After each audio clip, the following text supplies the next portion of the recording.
saucy, delicious sauce. It's all going on. I think, you know when like people say, like you can sell a house by having a baked loaf in the oven? I think you can sell a house with just onions and garlic being cooked off in butter. Ah, beautiful cauliflower plate. Perfect. Hey, I'm Poppy O'Toole and I'm here with good food to show you some cooked, smart, delicious recipe ideas. And today is all about using up the veg, because a dinner and something delicious doesn't have to have meat in it to be substantial and hearty and flavorful. So this is a cauliflower chunks bean one pot dish, which is the way all meals should be. Less washing up, using up ingredients that you might have in the back of the cupboard or the fridge, and veggie. Perfect, nice and affordable. We love it. To start off with, we've got an extra large cauliflower. This should feed around 4 people, unless you're very hungry, which sometimes I am. So just see how it goes. But 4 people, this would be more than enough. And what I'm gonna do is I'm gonna remove the leaves from the cauliflower first of all. So just put the point of your knife in, just make a little circle. Be careful though. Now, a lot of people end up buying a cauliflower, using some of it for their Sunday dinner in your cauliflower cheese, which is lovely, but there's so many more things you can do with it. And it's a really great kind of, not a meat replacement, because nothing can replace meat, but it's a great alternative if you want something that's a bit fresher, a bit lighter, but still gives you that satisfying feeling of curbing your hunger. So I'm gonna save the leaves and I'm gonna use them later as well, which is completely optional, but they are underused and underappreciated. They taste a little bit like cabbage. They can have a bit of a pepperiness to them, which is really nice.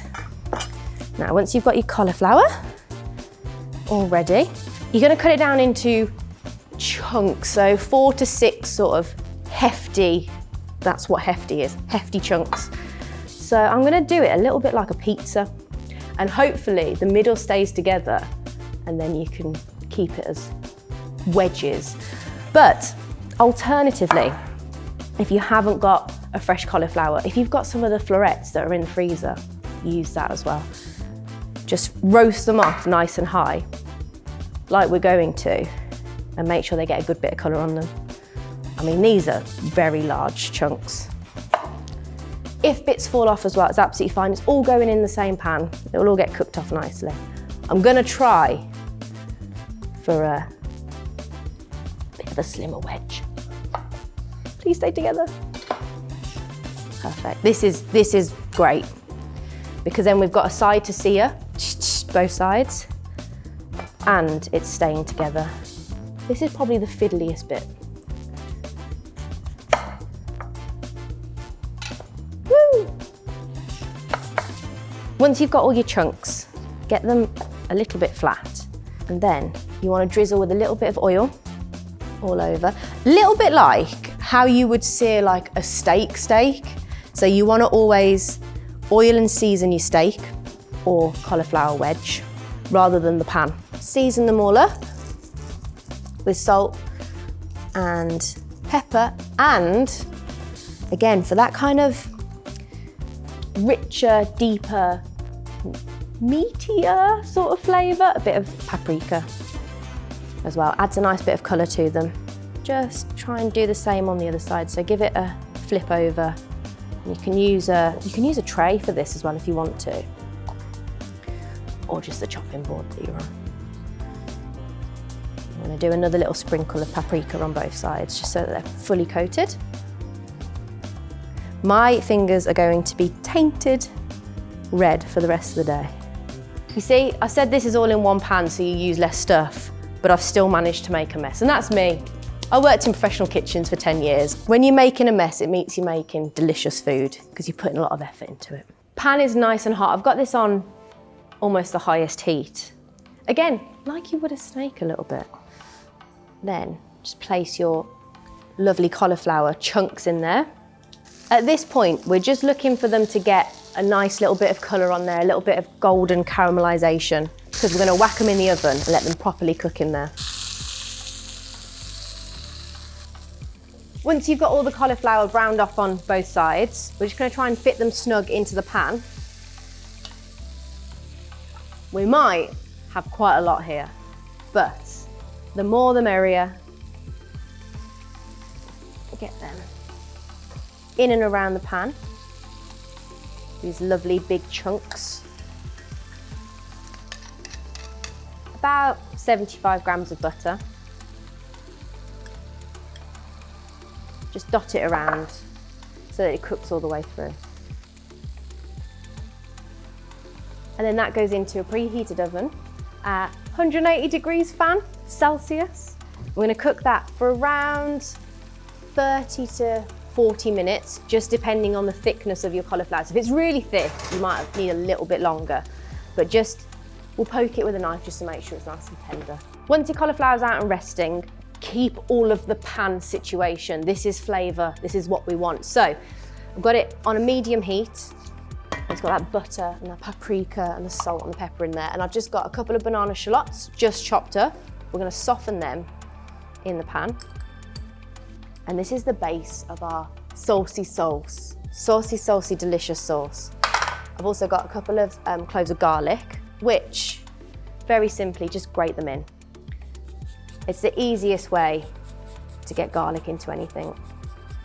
Chopping it sometimes just takes ages. What's great about this as well, again, if you have, and I do it, I sometimes have the jars of chopped garlic or even the garlic paste. You can just use a teaspoon of that. And we're just going to cook this down fairly slowly and softly because we just want them to get nice and soft and tender and not like colour or overcook. Although once it's all in this paprika-y deliciousness, you can't really tell if it's caramelising too much because it just looks delicious already. I think, you know when like people say, like you can sell a house by having a baked loaf in the oven or something? I think you could sell a house with just onions and garlic being cooked off in butter. That would be the way I'd be like, yes, give me this house, please. It smells delicious. Whilst you're just waiting for your onions and your garlic to sweat off and get soft and smooth and delicious, Cavolo Nero, a delicious cabbage. I believe it means black cabbage because of how dark the leaves are. It's beautiful. And there's a really easy way to kind of get the stem, which is really woody and stalky and really not that nice to eat, off. So all you have to do is just remove a little bit from the top. And then, which hand am I using? This one. All you have to do is just kind of push through and you get the stalk out. There's always a little bit of stalk left, but that's usually the kind of softer bit. And then you have your lovely leaf of Cavolo Nero. And you can just go through and just do all of them, nice and simply. I'm using fresh Cavolo Nero, but this is where the cauliflower leaves can come in handy. If you've got some beautiful cauliflower leaves, you can use these as well. Like I said, these are underrated.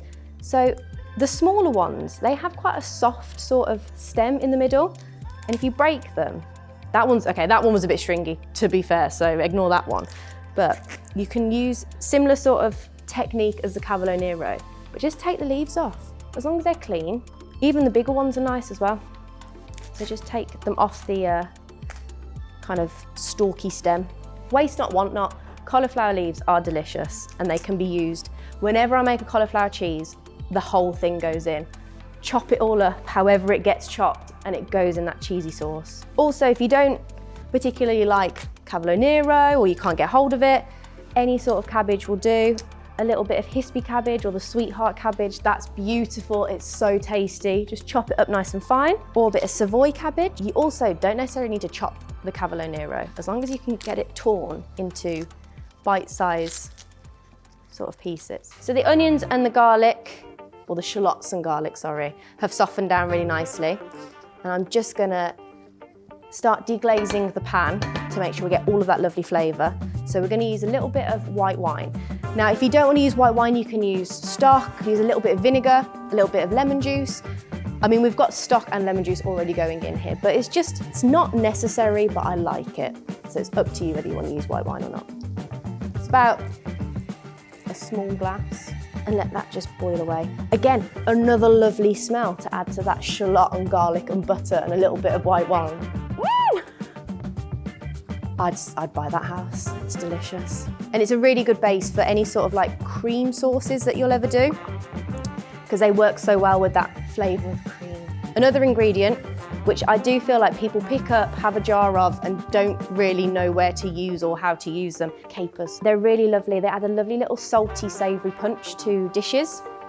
So I'm gonna add in a good couple of teaspoons of capers. With all of my sort of dishes as well, and when you're looking at recipes, so the capers aren't essential, but I love salty little morsels of deliciousness, so capers are up there for me with one of my favourite ingredients. I'm gonna let the wine just reduce out a little bit.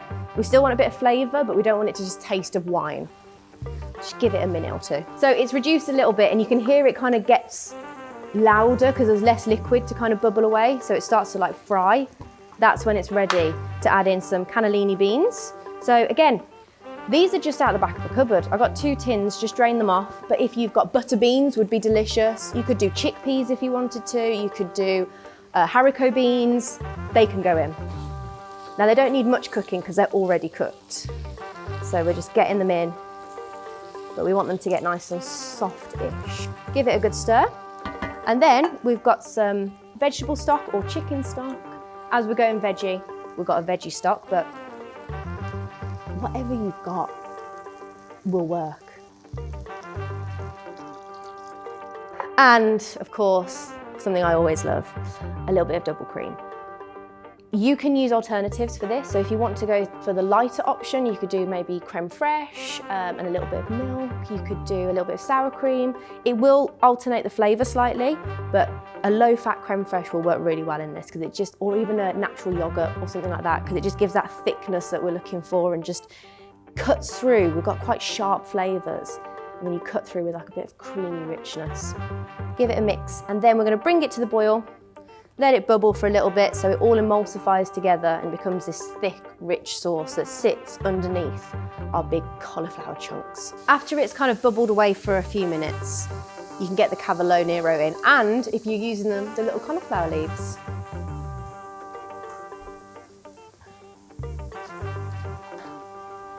Just give them a stir through and leave it to keep cooking for another 5 minutes or so. You want it to thicken up a little bit, and make sure that that cavolo nero is nice and cooked. Woo, there you go. So cauliflower nicely cooked through, tender, but still got a little bit of bite to it, quite al dente. We don't want to overcook it and be mush. It's never good. That's like school dinner's cauliflower, and that's not what we're making. What I'm going to do is I'm going to remove these chunks from the pan, and then we're going to use the pan to cook the rest of the dish. So all the flavour and all of the butter and the paprika and everything nice is in the base of the pan. Now that it's reduced ever so slightly and we've got the cavolo nero in, that's lovely and cooked, and it gives it this lovely green vibrancy. We're gonna just adjust the seasoning. So whenever you're cooking, make sure you're tasting, adjusting, tasting again. So I'm gonna do a little bit of lemon zest. That's up to you. I like everything very sharp, so I do like 2 lemons, but if you're not much of a lemon fan as I am, just stick to 1 or half. And when you're getting zest off of a lemon, you want to make sure, or any citrus fruit, you want to make sure you don't go too far into the white pithy bit, because that's when it becomes really bitter. When I do my zesting of lemons or citrus fruits, I try and use my wrist to kind of curl the fruit. So I start down at the base, and as I go across, I'm kind of curving it up so that I'm not over zesting any particular part of the lemon itself. A nice squeeze of lemon juice. Try not to get the seeds in.